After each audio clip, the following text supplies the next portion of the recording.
Welcome to another episode of Growth Marketing Podcast. I'm Solomon Timothy. And I'm Taylor Rowe. And we got a student in the studio. Yeah. No kidding. That's our partner. Absolutely. Samuel Timothy. So today's podcast, we talked about a topic that I think all of us deal with all of our clients and anybody that we're kind of consulting with and explaining. And the idea is essentially answering the question, how much should I be spending on marketing, right? Which is a very broad question, but a lot of times it comes down to based on my revenue, based on my growth goals, how much do I need to spend to meet these goals? Or how much percentage of my revenue should I be spending and investing into my marketing in order to, either, hey, just keep up or to, position myself ahead of the competition. So we have, some kind of equations and calculations and some thought process of how we develop this. It depends on the type of company that you are and kind of where you're at in your business growth journey. But I think we dove into that and answered some of those questions in this podcast. So if you're trying to determine how much you should spend on your marketing as a business owner or as a marketing leader, hopefully you enjoy.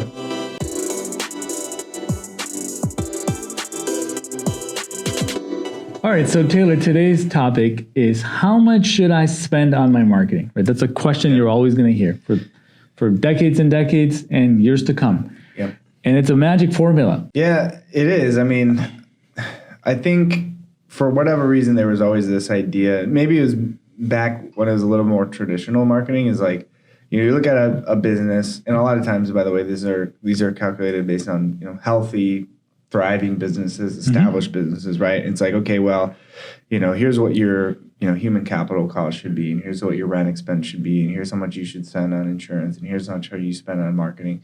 And it's all it typically is all based on a percentage of your revenue, because what you're trying to figure out is, what's your profit? Making more money than you're spending, right? What is our profit?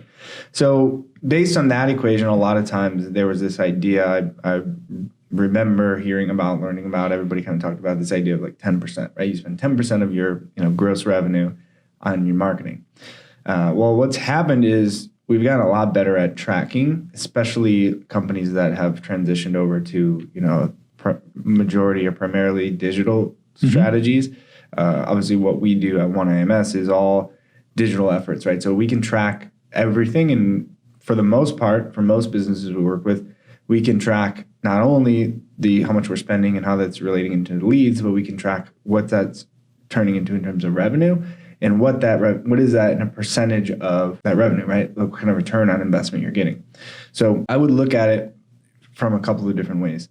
How much we're spending on marketing should really be a question of how much are you willing to spend, or how much can you afford to spend, based on that same idea of we want to make profit. How much can you spend to acquire a customer, right? Yes. So it should be a percentage of essentially your cost of acquisition, rather than a percentage of your revenue. And the only difference there is really the same number. It's a percentage of your future revenue, right? Because if you are spending 10% of your revenue or 20% current of your current revenue, if you don't acquire any customers, then you're just spending 10% of your revenue. If your revenue just stays the same, right? If you have a repeat business or whatever that may be, you're just marketing to your existing customers. But if you want to acquire new customers, then you have to look at your profit margins and say, okay, well, here's what our hard cost is. Here's what our time and all these kind of things. These are salespeople. Here's the ad spend. Here's the marketing spend.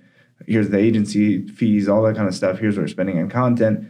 Add all that up, and what is our cost of acquisition? So is it costing us 30% essentially of our lifetime value of a customer? Essentially, that would mean I'm getting 3 times return on investment. Absolutely. I'm getting a 5 times return on investment. For every dollar I spend, I get $5 back. It's about a 20% cost of acquisition.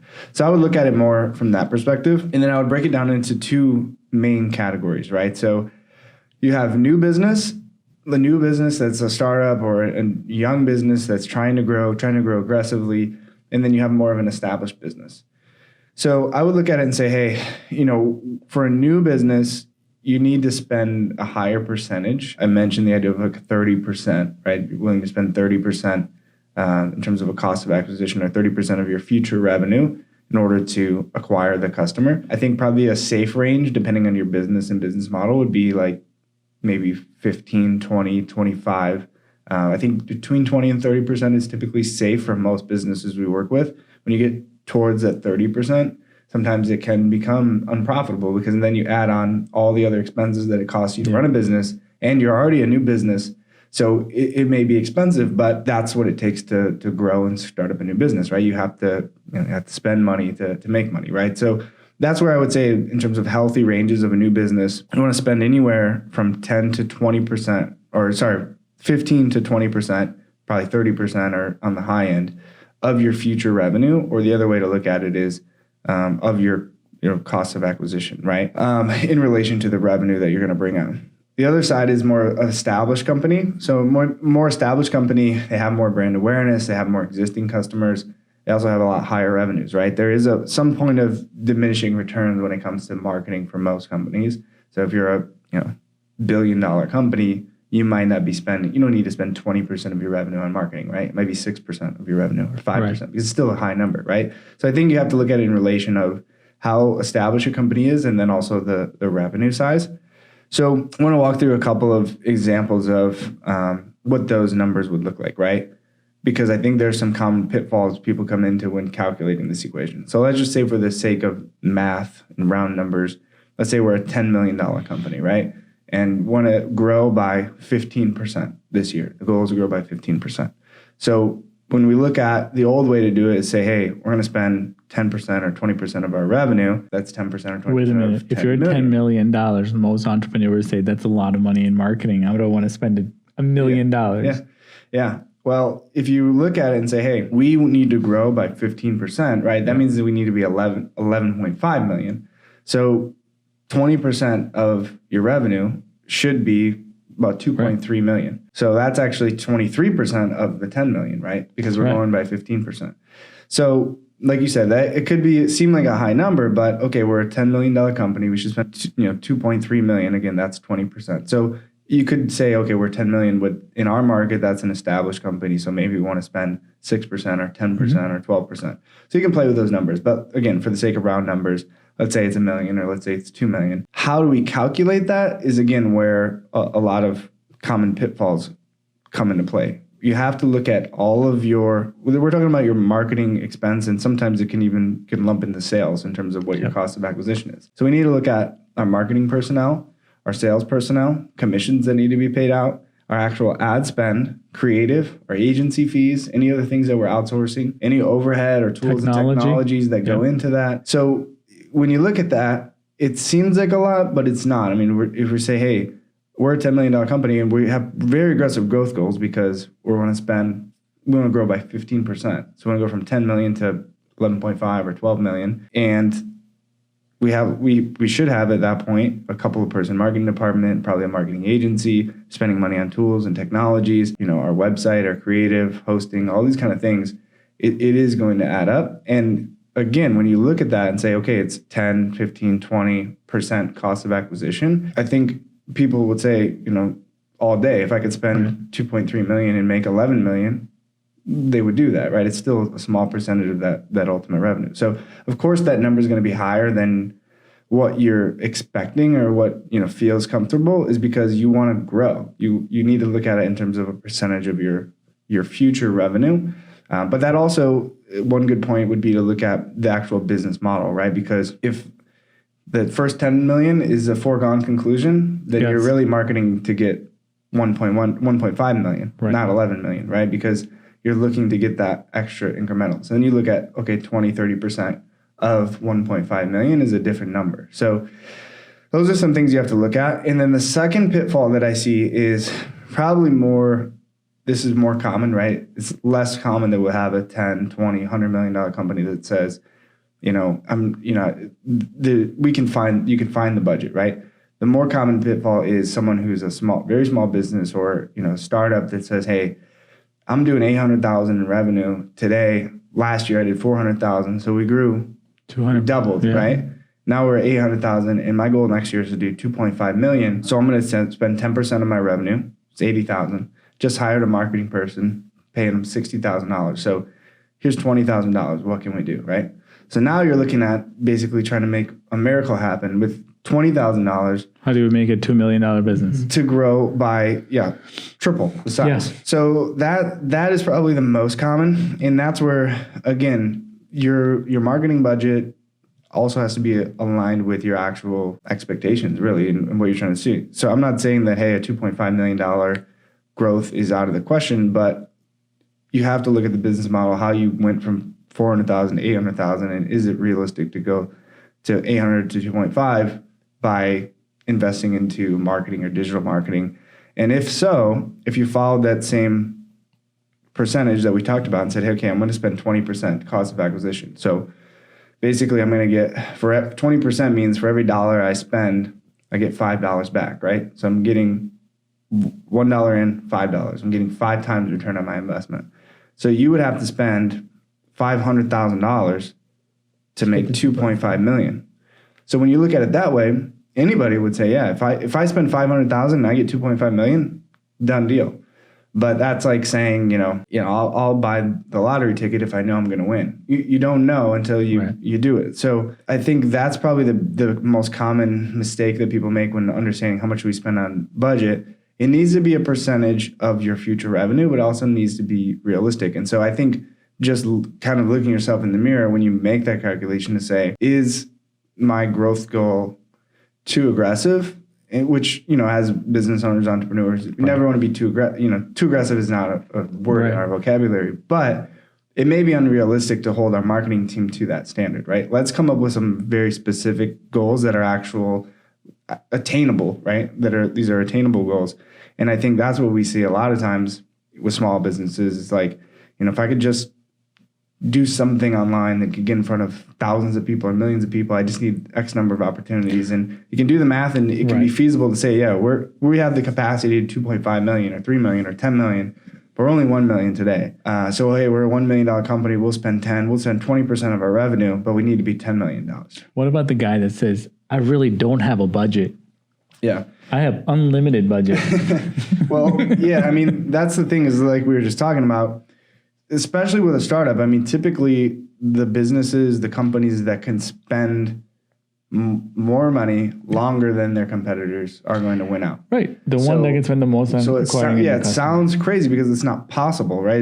It's not profitable for you to say, hey, we're an $800,000 company, revenue, and we're going to spend $500,000 next year on marketing. It doesn't make any sense. But really, that's what needs to happen. And it's not a direct impact. It's not it's not something that you're going to see, instant gratification of every month. I spend $1, I get $5 back, right? I spend $10, I get $50 back. I spend $1,000, I get $5,000. It might be something that you spent $500,000 in that year, and then next year you made $2.5 million back. So it has to be sustainable for you, and it comes down to a cash flow perspective. So like you said, if someone says, hey, I have unlimited budget, or hey, I don't know how to establish my budget, it comes down to what are your goals in terms of future revenue? What is a sustainable cost per acquisition, or how much can you spend on a customer in comparison to that lifetime value that will still be profitable? And then most importantly, how long can you delay gratification and still have money? Like how long can you sustain this investment? Because again, everyone would say, yeah, I'll spend $1 million if I make $5 million back. And it goes back to the lottery ticket example. It's like the chicken or the egg. You might spend $1 million. You might have to spend that for 3 years, and then now we're at 3 million, and then you get 15 million back, right? So it just depends on your business model and how much cash flow you can kind of sustain, and that's where a lot of startups with outside investments and venture capital, you see them, I was going to say that, win out because they spend more money than they can make for 3 years, 5 years, 10 years. Correct. And then it might be how long it takes. And that's one I was going to say, Sam. You always talk about startups, and I know you worked with a lot of them too, where they don't even have a customer yet. They have like 15 engineers, and they're all like not cheap engineers. And then they get a whole floor of marketing people. You're like, how do they do that? And why are they doing that? Because they're not thinking about the revenue today. They're like, I know I need to, this is a new category. Right. We need to create a ton of content. We need to take videos. So they hired the most seasoned marketer. They're not doing like entry-level marketers from a college. They hire the best marketers, the best analysts, and they just go crazy. Or they start with an agency and then like, we're going to bring it all in-house because they're thinking about the rule of the third.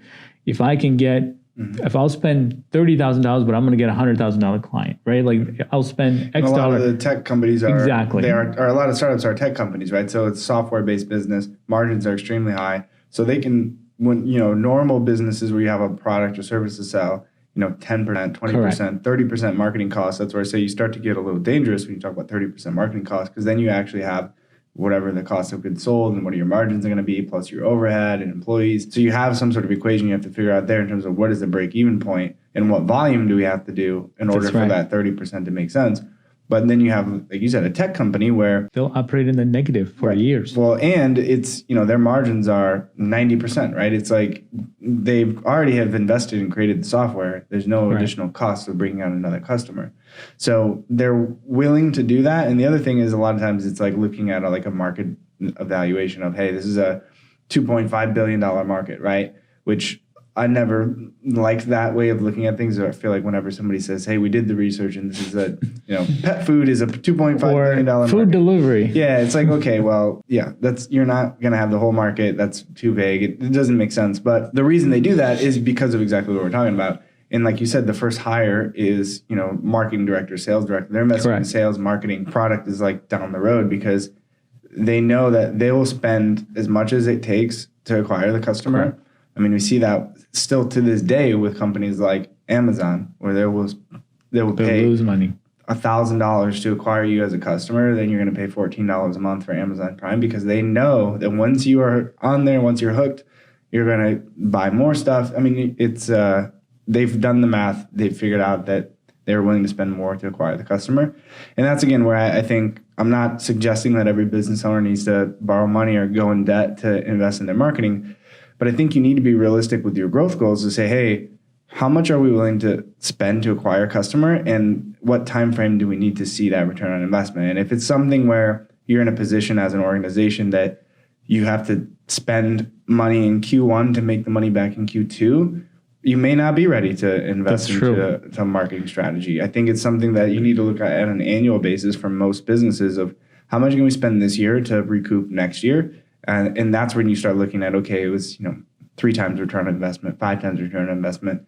And over time, it will create a sustainable way where you can say, hey, we have a 20% marketing cost. So we're profitable. We'd love to get that down to 18 or 15%. But it's rarely ever going to be from day one where you spend $1,000 in the first month and you get $5,000 in return. So then the next month you spend $5,000 and you get $20,000 in return. Just doesn't usually happen that way. Go ahead. Yeah, and I think you touched on and both of you talked about the SaaS business and anything that is more, less human capital involved and more technology driven or things of that nature. I think it's really coming to a critical mass in terms of the number of customers, because that's when I think they reach that profitability or they're either going for the company value as opposed to profit, right? Because essentially they know that if I had 1,000 customers paying me at a certain dollar amount per month, then our monthly recurring revenue is this much. And it's a multiplier of that revenue is what they're going to value the company based on, right? And then plus they have the equity in the brand and also whatever the technology, right? The intellectual property that they built.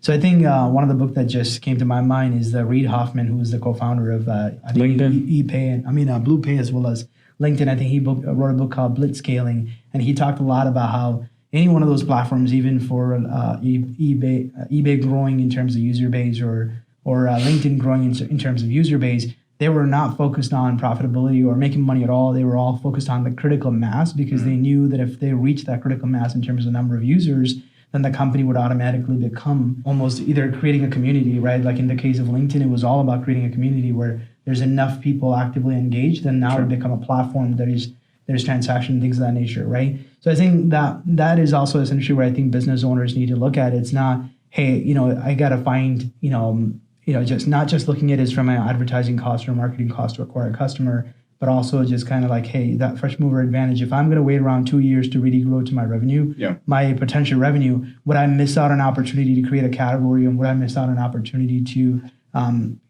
be the biggest guy in that category? Yeah, and I mean, I think the risk there or the hesitation is always based on, everyone knows, right? Like I said, it takes You got to spend money to make money. Everybody knows that. It's a widely understood and accepted, sort of cliche phrase.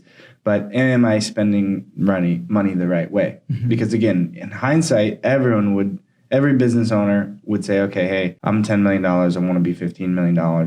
I need to spend $1 million because I'm going to get a 5 times return on my investment. If I spend $1 million, I'm going to get an additional $5 million in revenue plus the initial $10 million that I already had. No brainer, right? Every business owner would do that. But it's always that scary thing of, is this the right $1 million that I'm spending it? Is it the right team I'm giving it to? Is it the right strategy? Am I targeting my audience? What happens if it doesn't work? And then how long am I going to, I spend this $1 million and, am I going to see it right away? Do I see it, again, if I spend $1 million is 80 something thousand dollars a month. If I spend $80,000 in the first month, I might run out of money if I don't make it back in the second month. So it's not a linear path by any means, especially when starting from scratch. And so I think you need to, whenever you're looking at that, you need to be confident that the growth opportunity is there, and you need to be confident that strategy you're implementing to a certain level of certainty is going to reap the results or yield the results that you're looking for. And it's not an easy decision, but I think starting with those numbers is going to put you in a much better position to understand. And again, 20% is just a number out there. And I think that's on the high end, and that's for an aggressively growing company that may be trying to push into a new market or establish themselves in a market. I think a more established company would be a little bit lower, 6%, 12%, So you look at that, see what you can afford to spend, look at what you can afford to spend to acquire a customer, and then how long, again, you can sustain that investment. And that's really what you should be looking at in terms of your marketing, because, again, it's all about becoming profitable, but might not be profitable from day one. And I think the question of how much should I spend on my marketing, you'll get a different answer depending on who you ask. You ask a VC that, the guy will say 100%. Yeah. And when you run out of money, you get more investment to spend on marketing. Now you ask somebody who's been running their own company for 60 years, how much you spend on marketing, he'll say as little as possible. Right. Yeah. It's a waste of money. That's what, because he thinks that I don't need marketing to grow. I've done this for 60 years. So I'm not really looking to grow, right? Because I'm just looking to be profitable. I want to have the books very clean. So when I sell my company, it's like, hey, our profit margins are 25%. Because I'm not spending, that 10 to 15% on the marketing that you should be spending, because I'm not looking to grow. And so it just depends on what you're trying to do. And another thing, when things go well, right, instead of marketing more to keep going, they cut back on marketing because, we got a lot of work. We don't need any more marketing. And when things go poor, they'll call marketing agencies and say, how fast can you get me some more business?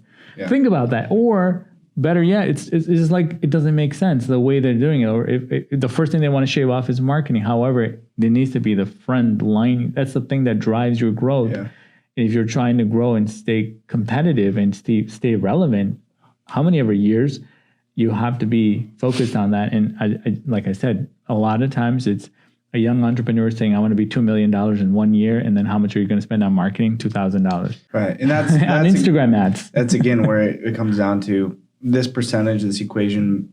It makes sense, and it still can be profitable from the beginning for most businesses, where your growth is a percentage of your revenue, right? The problem is when your growth is greater than your revenue, like the example I said of, hey, we're $80,000 and we need to be 2.5 million. That's where, okay, well, I think we can get there, but this number that I'm going to tell you is going to be scary, because I think you should spend, $500,000 or $800,000 on marketing. And that was your entire revenue from last year. So again, I don't think that is unrealistic in terms of figuring out that equation, but I do think that would be an unrealistic investment for most business owners without getting outside funding. So again, it comes down to, what is your actual growth potential? Is that an unrealistic goal, or is marketing essentially is marketing in this case the best use of your revenue? Are you to a point where you should spend that percentage on revenue, or expect all of your growth to come from marketing? Do we need to invest in a commission only sales team or something like that, where we're going to spend more than 20%, maybe we'll spend 30%, 35% cost of acquisition, but it's guaranteed because I'm not paying commissions until the sale is done. So you got to get a little more creative in those scenarios, and I don't think you can just rely on spending 10% of your revenue and expecting to triple your business. And I think this episode answers so many people's questions. And it's a common question. I probably get that 5 times a day, because we get startups, small businesses asking, well, I want to do Facebook ads. How much should I spend? What is a preliminary budget you recommend? And I'm thinking to myself, what do I answer this person other than check out that episode? That might help you out a little bit. Yeah, because it's a hopefully. long conversation. I have to ask them how much you're making today. What are you hoping to make? I mean, I can't just come up with a price. I have no idea. It's different for everybody, but yeah, Exactly. I think this is a great starting point of Yes. just, well, where do you want to be? How much is a customer worth to you? And how much can you afford to spend to acquire that customer?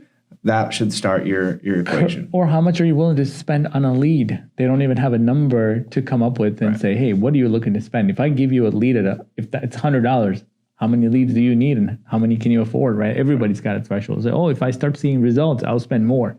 Great, fantastic. And I think it's not just measuring. Tell me which lottery ticket to buy too. Right. And I do think it's not just an immediate sale; it also is the lifetime value, right? So essentially, definitely. we talked about so many different. Needs to be a industries. third. Yeah, so many different industries. The lifetime value could be a lot greater, and in those instances, maybe it is that you're foregoing profit for the short term in the hope of getting the long term lifetime value from each new customer that you acquired as well. Yeah, and if again you can sustain that, I mean that will be wildly profitable in the long run because you're also going to outspend your competition and position yourself in the market. Where again we talk about Amazon all the time, but they're willing to spend more to acquire the customers than everybody else. On the look at B2B, Uber, it's right. the same thing. Airbnb is like Salesforce is on the B2B side. Yeah, Perfect example. Perfect example is like, they're just going to practice what they preach and build out a huge sales team and spend a lot of money on marketing, and they'll spend more than the competitors, right, to acquire a customer because that lifetime value of the customer is so high. And once you start using that product or service, you're going to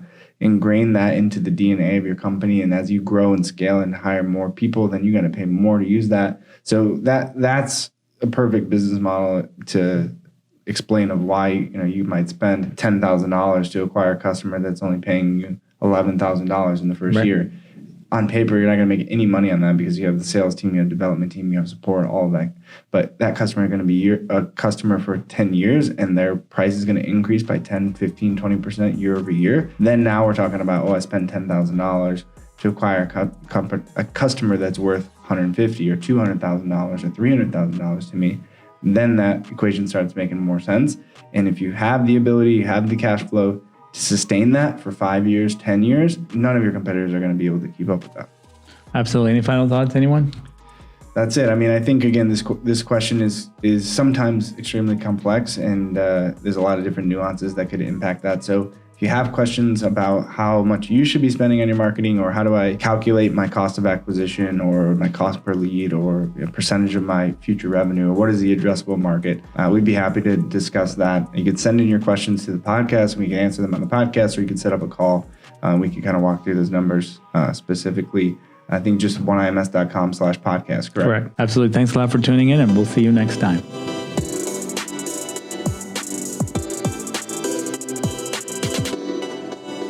Growth Marketers is brought to you by OneIMS, helping you reach new heights through integrated marketing. One world, one web, OneIMS.